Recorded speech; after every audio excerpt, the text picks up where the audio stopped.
What I find interesting about Democrats is that everything they say they hate about Donald Trump is actually true about Joe Biden.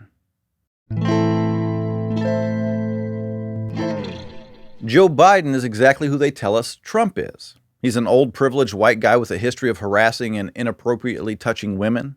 He's a liar and a cheat. He has a long history of making racist comments, and he's abused his political power to make his family rich and beholden to foreign governments. These are all things Democrats accuse Trump of without any proof when it's their candidate who's guilty. Let's start with abusing his power. Tony Bobulinski, a former business partner to the Bidens, has come forward to verify that the New York Post story is true. If you haven't read the Post reporting on this, pause this video and go find it. Okay, now that you're up to speed, Joe Biden was not only aware of what his son was doing in Ukraine, China, and elsewhere, he was the decision maker. He was the boss. Check out these text messages that Mr. Bobulinski got from Hunter Biden and a Biden family associate, Rob Walker, about a deal they were trying to make. This is from the Tucker Carlson show. Here is a text message you received from Hunter Biden to you. Hey, Tony, I have an idea. In light of the fact that we are at an impasse of sorts and both James's lawyers and my chairman gave an emphatic no, I think we should all meet in Romania on Tuesday next week. Now, so you're hearing reporters say that chairman was, in fact, the Chinese government.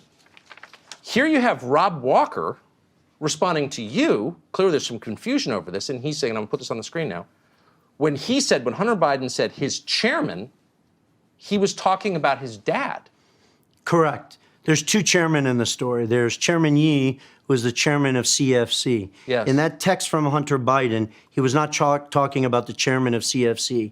And what Hunter's referencing there is he spoke with his father, and his father is giving an emphatic no to the ask that I had, which was putting proper governance in place around Oneida Holdings. How many times have you heard from Democrats that Trump is using the power of the office to enrich him, his family, and his friends? Without any proof, they've repeated that accusation for years. Now we have evidence that Biden has actually been doing it, and Democrats and their media are pretending that it's not even a story worth reporting or looking into. And they're even lying about it and actively suppressing the story. We now know beyond a shadow of a doubt that Biden was lying when he said this. Mr. Vice President, how many times have you ever spoken to your son about his overseas business dealings? I've never spoken to my son about his overseas business dealings. And that brings me to the next point. Biden is a liar and a cheat.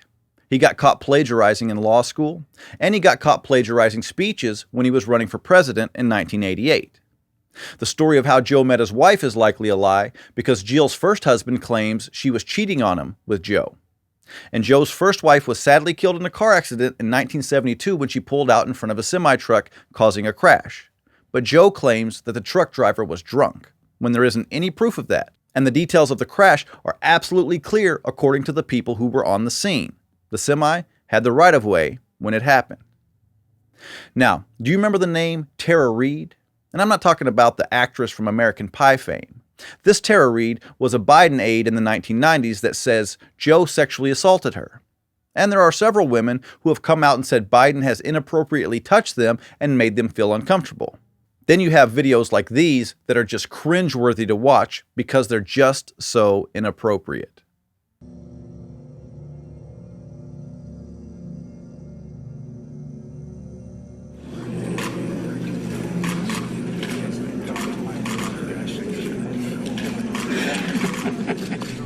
Come on, you jump in here.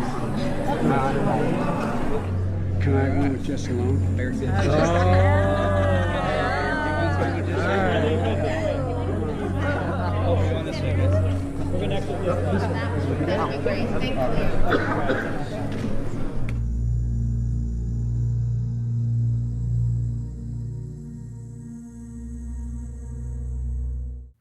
Sorry you had to see that, but it's important for people who haven't seen it to get a glimpse into how inappropriate Biden is around young girls. Apparently, the Me Too movement doesn't apply to Joe. So, what about comments like this one? But if you have a problem figuring out whether you're for me or Trump, then you ain't black. Could you imagine if Trump had said that? I don't know what it is about white Democrats, but they think they get to tell black people how to think. When the rapper 50 Cent said he would vote for Trump because he doesn't want to pay higher taxes, TV show host and comedian Chelsea Handler had to, as she says, remind him that he's black. That's not subtle racism. That's not a dog whistle as they accuse Trump of. That's just straight up in-your-face racism. That's a white woman telling a black man to know his place, which falls right in line with Biden saying that the black community is not diverse. And I think we know why they think that. Because if you get out of line, Democrats will shame you back into line, like they did with 50 Cent, who changed his tune and now says F Trump. I guess he'll end up being known as 20 Cent if Joe wins. Look, the truth is, Democrats don't hate Trump for any of the reasons they tell us they do, or they'd hate Biden. They hate Trump because he stands in their way. He's stopping their globalist agenda. He's keeping them from having power, and he puts them at risk of being exposed for the corruption we know our elected officials and bureaucrats have been doing for decades. There's just too much money and power in working for the people, or more specifically, being the brother and son of a vice president. This election comes down to a choice. We get to choose a direction. Do we want to head back toward individualism or continue on toward globalism? Do we want to be the ones who determine our own fate, or do we want to be told how to live our lives? Don't let the Democrats trick you into believing that they're your saviors. Their record is abysmal in that department. Don't let them convince you that without their help, you can't do it. You can. It'll actually be easier when they get out of your way. Our choice is simple. You can go with Biden, the man who is everything they accuse Trump of being, with an agenda that will ultimately decide for you how you get to live your life. Or you can choose a man who these guys are desperately trying to destroy because he wants to let you decide what kind of life you want to live. That's the choice we have in front of us. And that's the simple truth.